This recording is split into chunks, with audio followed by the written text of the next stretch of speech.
In this video, I'll show you how to block sensitive content on Facebook in just a few simple steps. Facebook has a feature called Sensitive Content Control that lets you limit the amount of sensitive or potentially disturbing content you see in your feed, Reels, and search results. First, open the Facebook app and tap on the three horizontal lines in the top corner. Scroll down and tap Settings and Privacy, then tap Settings. Now scroll until you find the Preferences section. Look for the option called Sensitive Content Control and tap on it.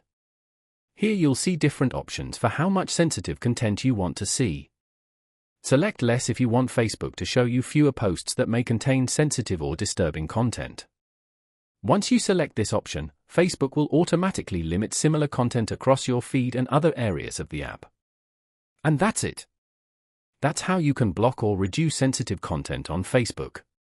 If this video helped you, make sure to like the video and subscribe to the channel for more simple and helpful tech tutorials.